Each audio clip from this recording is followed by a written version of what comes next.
કેમ છો મિત્રો?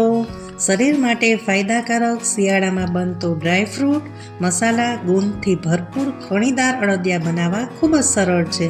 અને આ અડદિયા બનાવવા માટે આપણે થોડી નાની નાની ટિપ્સ ધ્યાનમાં રાખશું. અને આ આરતી ઓલા અડદિયા બની ગયા, ચખાડો તો ખરી. હા પપ્પા, બની ગયા. સરસ. ચાખીને જો કેવા બન્યું.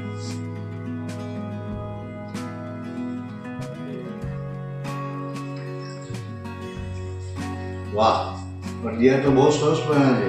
શિયાળાની તંદુરસ્તી એટલે અડદિયા. શિયાળાની તંદુરસ્તી એટલે અડદિયા. હા, જો આપને આ અડદિયાની રેસીપી ગમી હોય તો આજે જ હમણાં જ સબસ્ક્રાઇબ કરો. 1 કિલો અડદનો કરકરો લોટ, ધાબો દેવા માટે 200 ml ઘી, 200 ml દૂધ, 200 ગ્રામ બાવળનો ગુંદ, 1 કિલો ઘી, 900 ગ્રામ ખાંડ, 4 ચમચી રેડીમેડ અડદિયાનો મસાલો, કાજુ બદામના પીસ, ગાર્નિશિંગ માટે કાજુ. સૌ પ્રથમ આપણે કથરોટમાં અડદનો કરકરો લોટ લઈ લેશું અને તેમાં આપણે ધાબો આપી દઈશું. ધાબો આપવા માટે આપણે તપેલીમાં 200 ml ઘી અને 200 ml દૂધ લઈ લેશું. ત્યારબાદ ગેસ ચાલુ કરી આ દૂધ અને ઘીના મિશ્રણને ગરમ કરવા મૂકશું.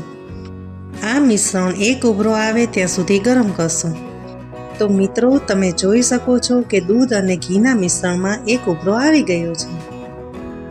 હવે આ મિશ્રણને અડદના લોટમાં રેડીને ધાબો આપી દઈશું. ત્યારબાદ આ મિશ્રણને આપણે પહેલાં તવીથાથી અને ત્યારબાદ બધા લોટમાં હથેળીની મદદથી સરસ રીતે મિક્સ કરી દેશું.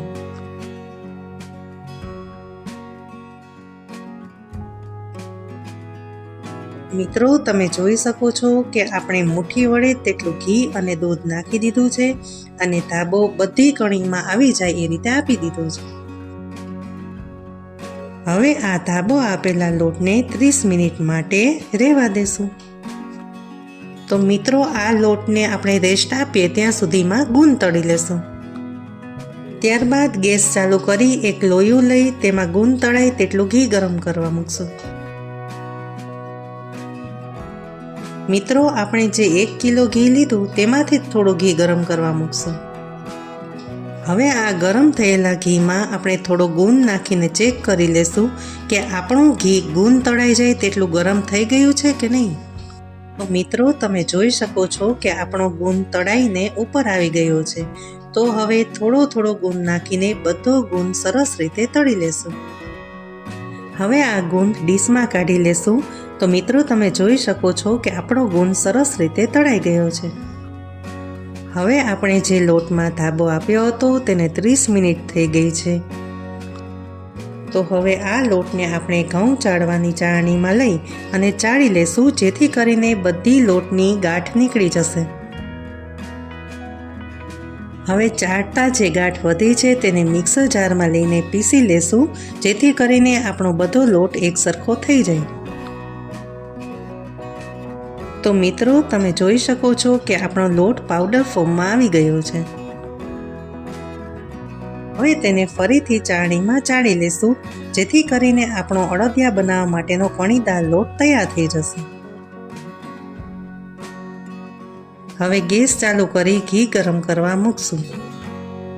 આપણે જે લોયામાં ગુંદ તળવા મૂક્યો હતો તે જ લોયામાં વધારાનું ઘી ઉમેરીને લોટ શેકવા મૂકશું.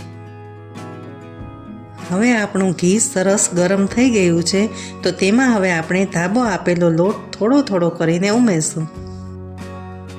મિત્રો, આપણો લોટ સાવ ધીમા ગેસ ઉપર રાખીને શેકશું, જેથી કરીને આપણો લોટ સરસ રીતે શેકાઈ જાય.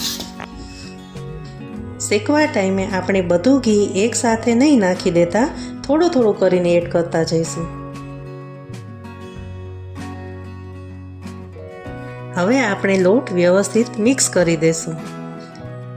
જુઓ મિત્રો, આપણે આ લોટને ધીમા તાપે શેકશું તો આ અડદિયો ચીકાસવાળો નહીં લાગે. હવે તેને વ્યવસ્થિત રીતે હલાવતા જઈશું અને લોટને ગોલ્ડન બ્રાઉન કલરનો થાય ત્યાં સુધી શેકાવા દેશું.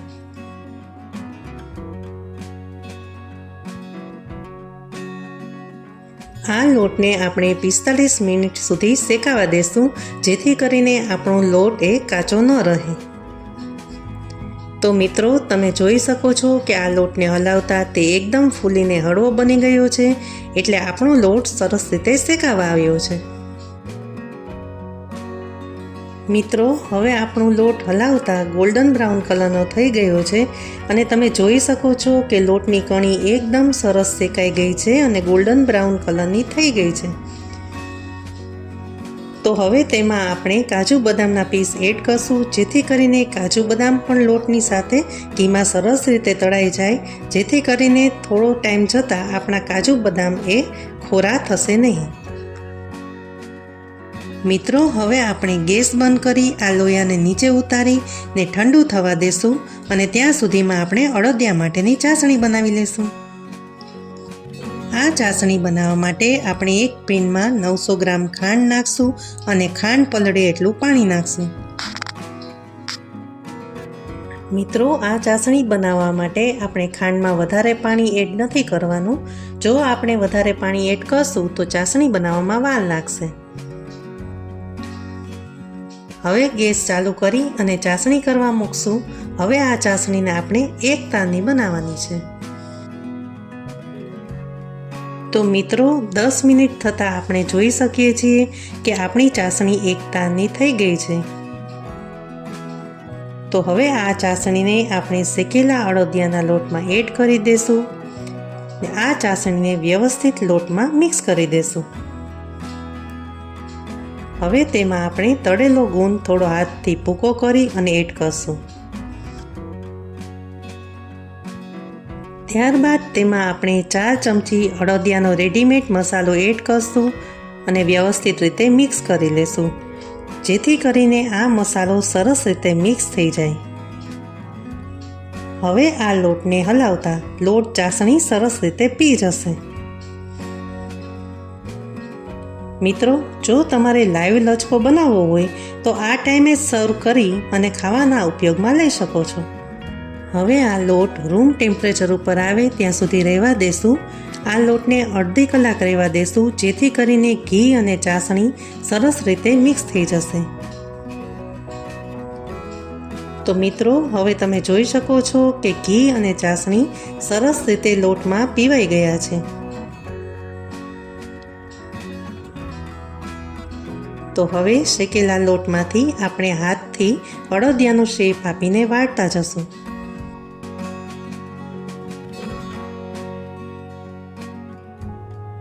આ રીતે આપણે બધા અડદિયા બનાવતા જશું અને ઉપરથી કાજુના પીસ મૂકીને ગાર્નિશિંગ કરશું.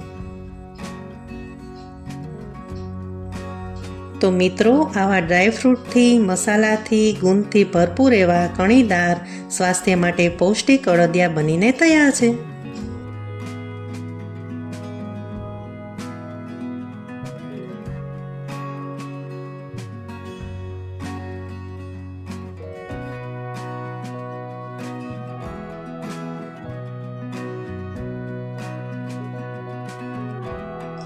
તો ચાલો મિત્રો, આપણે ટિપ્સ જોઈએ.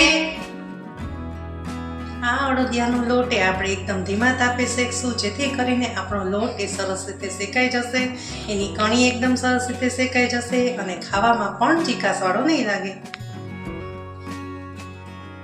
ચાસણી બનાવતી વખતે આપણે ખાંડમાં પાણી વધારે નહીં નાખીએ, ખાલી ખાંડ પલળે એટલું જ પાણી નાખશું, જેથી કરીને આપણે જ્યારે ચાસણી બનાવીએ ત્યારે વધારે સમય ન લાગે. તો તમને અમારી રેસીપી ગમી હોય તો લાઈક કરો, શેર કરો અને સબસ્ક્રાઈબ કરો અને બેલ આઇકન દબાવવાનું ભૂલશો નહીં.